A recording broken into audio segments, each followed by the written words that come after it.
Hello students, welcome to EPG Pathshala. I am Dr. Rajiv Jain from Jivaji University, Gwalior.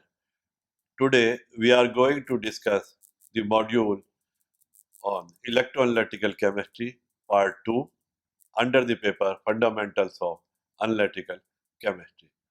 Learning objectives in this lecture will be about electroanalytical techniques. You already know that electroanalytical techniques are concerned with the transfer of electrons from one place to another. This place is usually electrodes to the electroactive species. Electroactive species is that species which can accept the electron or give the electron. So in this module today, we shall study controlled potential electrolysis, which may be carried out by controlling the potential or controlling the current.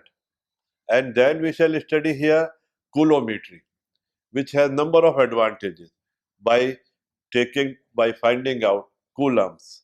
And then we shall study here one of the examples of voltammetry techniques in which we take dropping mercury electrode instead of a solid electrode, and that is called as holography. Here we shall study all these techniques, these three techniques, one by one. For potentiometry, you have seen the cell is not allowed to operate. With zero current, it is assumed that the electrode is in equilibrium with the solution and that concentrations do not change with time. Such cells, however, possess an EMF whether or not they are operating and are sources of electrical energy if the circuit is completed and current allowed to flow. With a finite current, the concentration must change as the cell reaction proceeds. The EMF gradually approaches zero as the concentrations approach the equilibrium state. Now let us add another component to the circuit. If applied is greater than E cell, that is, applied potential is greater than the cell potential, then the current is reversed. Likewise, the cell reaction is reversed from its normal spontaneous direction. If E applied is continuously adjusted to maintain a constant current, and if conditions are such that only a single electrode reaction takes place at the electrode and the efficiency is 100% current efficiency, then it is not necessary to weigh the electrode, as in the case of electrogravimetry. In electrogravimetry, we take the weight of the electrode and we deposit the substance on the electrode, then we take the unactive weight. So here, if the current efficiency is 100%, then it is not necessary to take the weight of the electrode. The amount of the reaction can be readily determined from Faraday's law, that is, F into equivalent reacted is equal to I into T, where T is the time in second and F is the number of coulombs per equivalent, that is 96,493, or it is called as Faraday's constant. As we have seen that in the electrolysis of copper, the cathode potential must made more negative with time in order to continue the reaction of copper ion. Concurrently, the hydrogen ion concentration is increasing and eventually cathode potential will be sufficiently negative to reduce hydrogen ion as well as copper ion. This is a typical situation, that is to say, it is rarely possible to maintain a single electrode reaction. The method as such finds little use, but it is the basis for coulometric titrations, which will be described here in detail. If a third electrode, called as auxiliary reference electrode, is placed within the electrolysis cell and connected through a voltage measuring device, then the potential of either one of the working electrodes can be monitored as shown in figure. The E applied is then adjusted throughout the electrolysis to maintain a constant cathode or anode potential. In this way, we can be sure that only a single reaction is taking place and that the number of coulombs passed is directly related to the substance to be determined.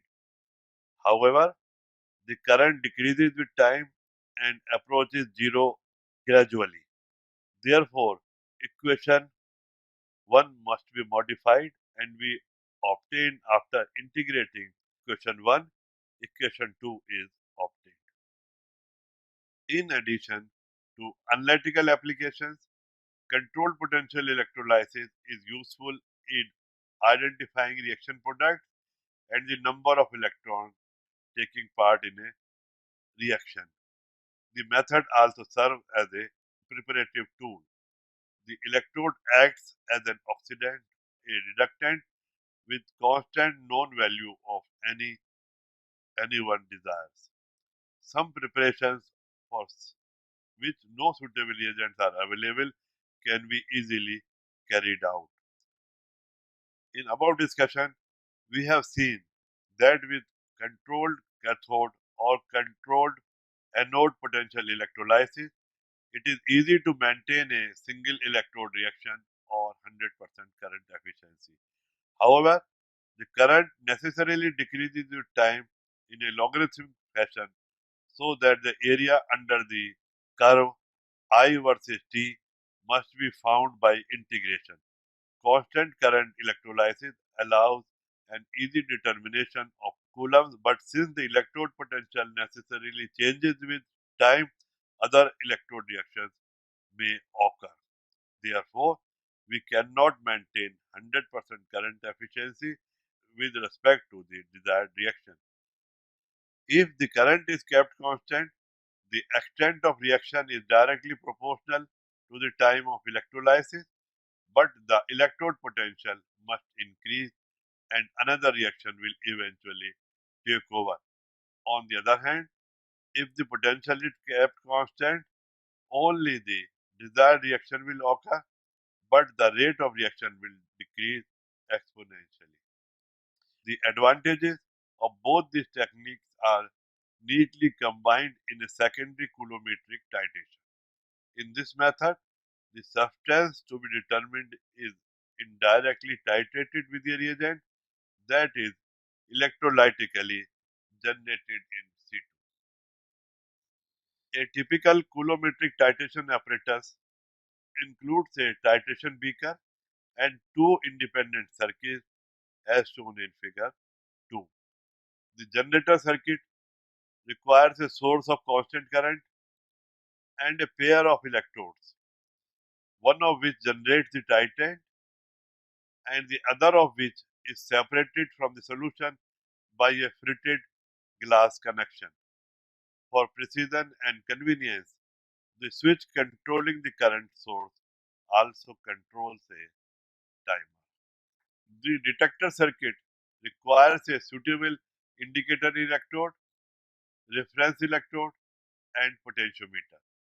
The signal from the potentiometer can be used to stop the titration and the timer. For repetitive determinations, the timer can be calibrated in grams, equivalents, or even percent composition of a particular weight of sample. Many types of titrants normally used in volumetric analysis can be generated with 100% current efficiency at an electrode. These include oxidants, reductants, acids, bases, precipitants, complexing agents, and several metal ions. There is no need to prepare or store standard solutions. Thus, chlorine and chromous ions are as easy to use as sodium chloride. Chemical primary standards are replaced by electrical measurement, or stated another way, the electron becomes the universal primary standard.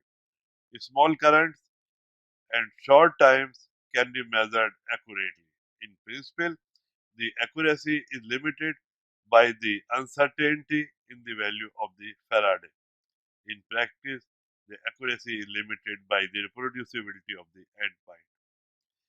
Acid-base titrations are readily performed by coulometry. Both acids and base can be generated either internally within the solution or externally as shown in the following figure. The external apparatus is particularly convenient for generating small amounts of carbonate-free base as needed. Similarly, a large number of organic compounds react with the halogens that are easily generated from the corresponding halide at a platinum electrode. The determinations of 8-hydroxyquinoline with electrolytically generated bromine and the bromine number of unsaturated compounds are some of the examples. The determination of traces of pesticide residues in foods is a difficult but important analytical problem.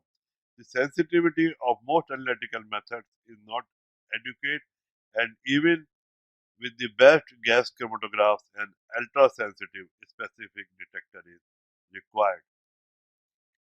Many common pesticides contain chlorine or sulfur, which are readily converted to HCl and H2S in reactions built into the end of the chromatographic column.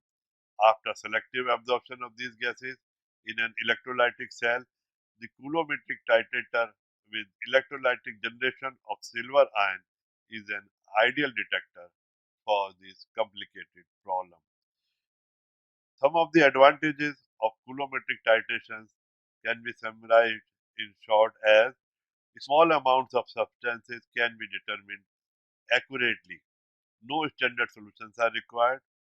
Unstable intermediates can be used as titrants, which is a very important thing, which is not possible in other techniques, which can be done very easily by coulometric titrations.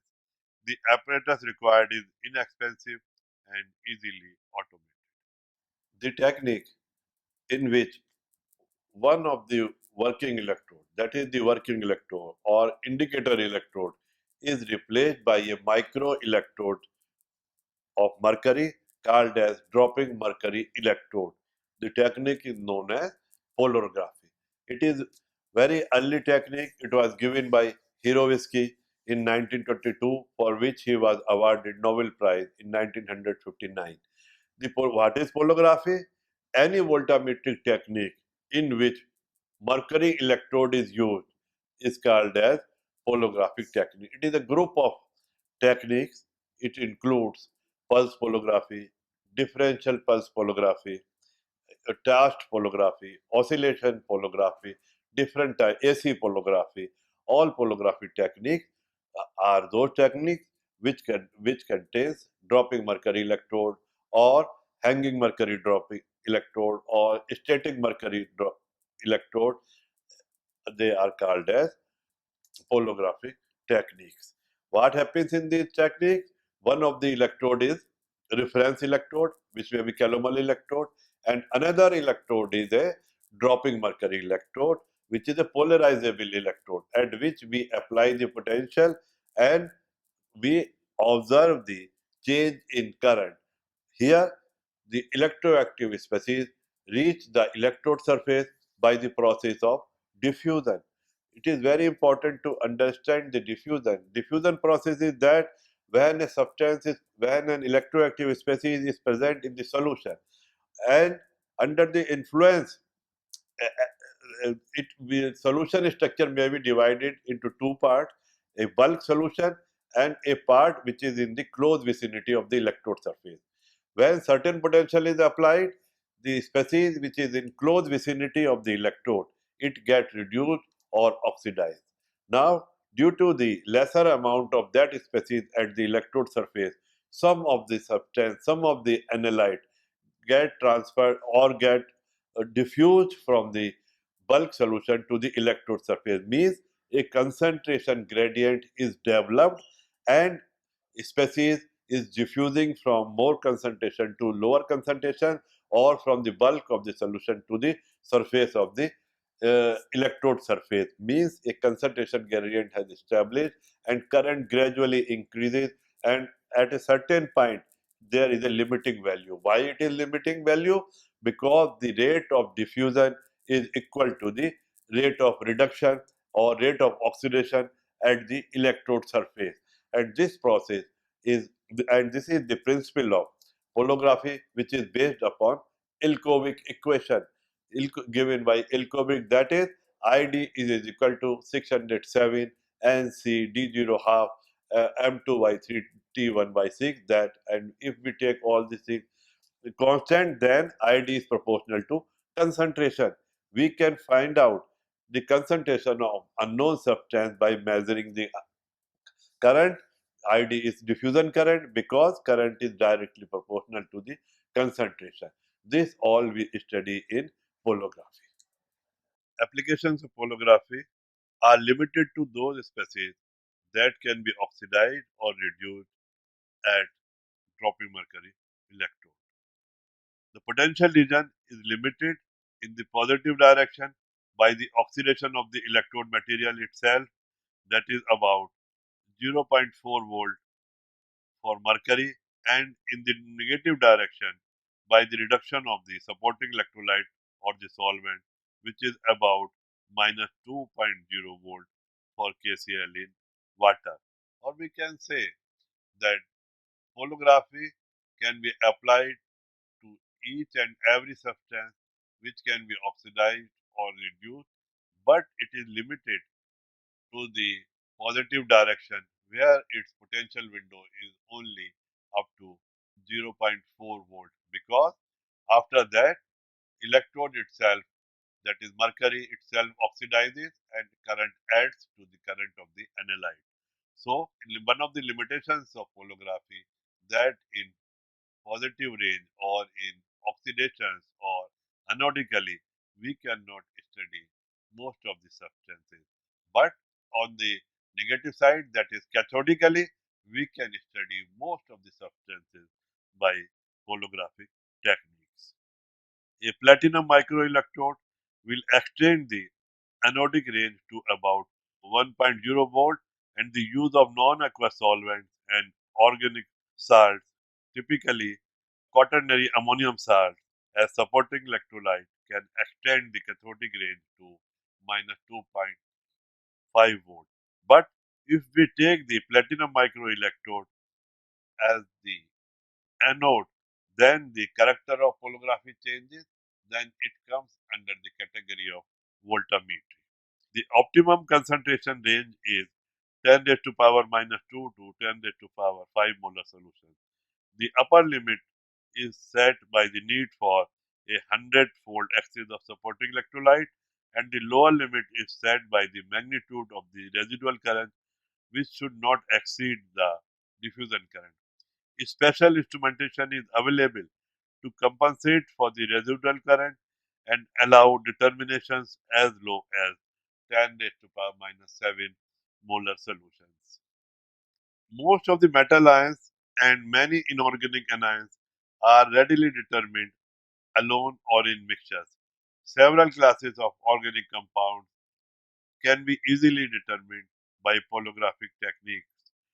Organic compounds include conjugated double bond, extended aromatic ring systems, halogen compounds, carbonyls, quinones, dicarboxylic acids, keto acids, as well as many organic compounds which contain carbon nitrogen, nitrogen nitrogen, nitrogen oxygen, oxygen oxygen, sulfur sulfur, and carbon sulfur bonds. Because of the reproducibility of the dropping mercury electrode, and each time we get a new drop, and due to the ease of acquiring data, holographic techniques are valuable for studying fundamental electrode processes. Holographic techniques can also be used for studying the thermodynamics and kinetics of the reaction. There are many variations in the electrodes and circuits that are described in many advanced and specialized textbooks. If we take some modifications of the polographic techniques to increase the sensitivity of the technique.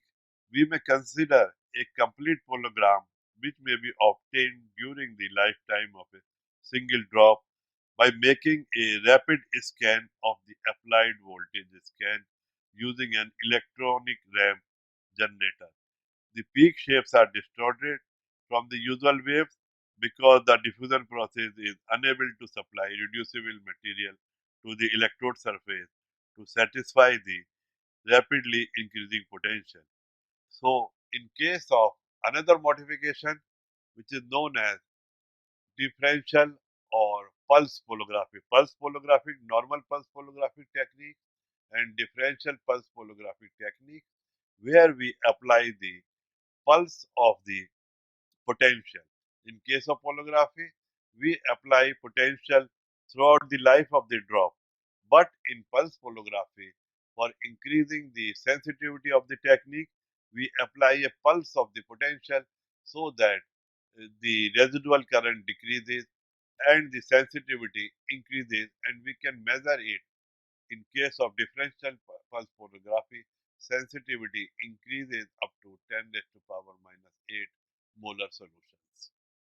In another related technique, which is extensively used for determination of reaction mechanism of different types of organic compounds, coordinated complex, various types of reaction, elucidation of the structure of different types of organic compound, is cyclic voltammetry. In cyclic voltammetry, a triangular shaped voltage is applied during the last second or so before the drop falls. This gives a complete scan forward and backward so that the products of reaction can be reoxidized before they can diffuse away from the electrode surface.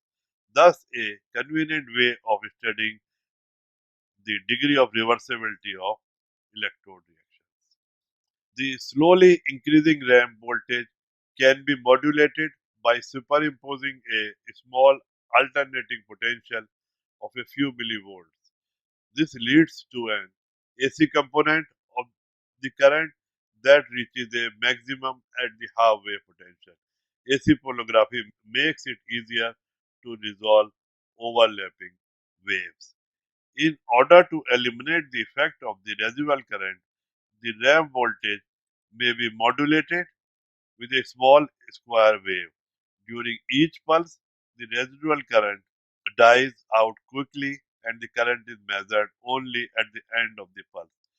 Other types of pulses have been used to increase resolvability and for studies of electrode kinetics. Another very important and modern method, which is a modification of electroanalytical technique, is a two-step method called as stripping analysis, which is useful for trace quantities of analysis of trace quantities of different types of substances. In the first step, metals, for example, if we take metals are concentrated by cathodic deposition at a solid microelectrode or on a single hanging mercury droplet. In the second step, the applied voltage is reversed and the metals are determined by a reverse, that is the anodic process, holographic or coulometric analysis. Typical procedure includes a pre-electrolysis for about 1 minute, which is sufficient to reduce nearly all of the metal ions in the entire sample. This greatly increases the sensitivity over conventional polography, in which only a negligible amount of the sample is actually used. So, in this stripping voltammetry, which may be cathodic stripping voltammetry or anodic stripping voltammetry, it is a two-way process. First, analyte is deposited on the electrode surface, but current is not measured.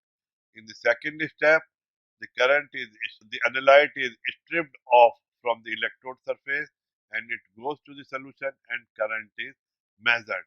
And this is the most sensitive technique available in the hands of the chemist, and the sensitivity matches with the atomic absorption spectroscopy, and here we can go up to 10 raised to power minus 12 molar solutions, and we can study them. Students, you have learned in this lecture how electron transfer can be utilized for finding out the concentration of unknown solution, how electrolytical techniques can be utilized for qualitative as well as quantitative analysis.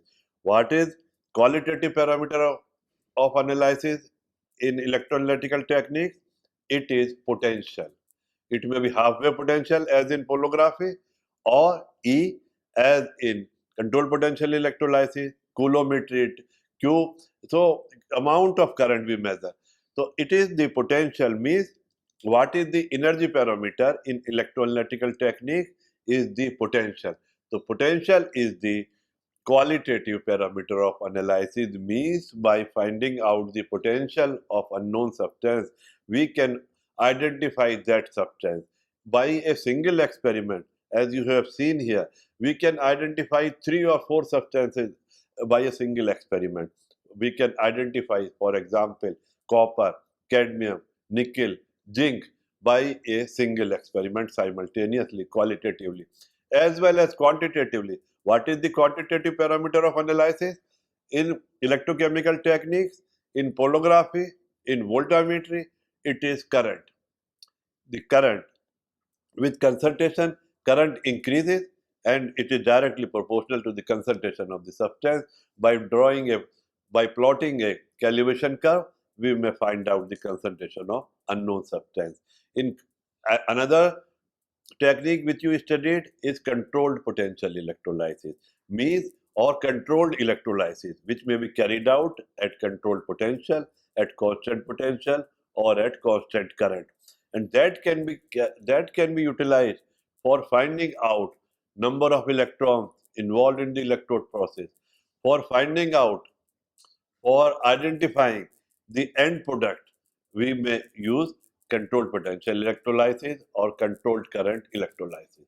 Then we studied coulometry, coulombs, measurement of coulombs here, and it is based upon directly Faraday's laws of electrolysis. We here in controlled potential electrolysis or in coulometric analysis, we may also find out the number of electrons involved in. The determination of number of electrons is very important while writing the reaction mechanism, or while finding out the unusual oxidation states of the different metal ions. For finding out intermediate, another very important technique is the cyclic voltammetry, where we can find out the products which has been formed as an intermediate for fraction of seconds, that we can determine with the help of cyclic voltammetry. Here what we do, we applied a predetermined potential, then in the reverse cycle we study the intermediate involved therein. So overall, by using different types of electroanalytical techniques, as we have studied here in this lecture, we have studied controlled electrolysis involving constant potential or constant current, and then using microelectrode of mercury, holography, and then coulometry we all in combination can be used for elucidation the reaction mechanism of a compound, for finding out the stability constants of different types of coordination complexes, for finding out the intermediate, as well as for qualitative and quantitative analysis, along with studying the rate of reaction, means studying the kinetics and thermodynamics of the system. Thank you.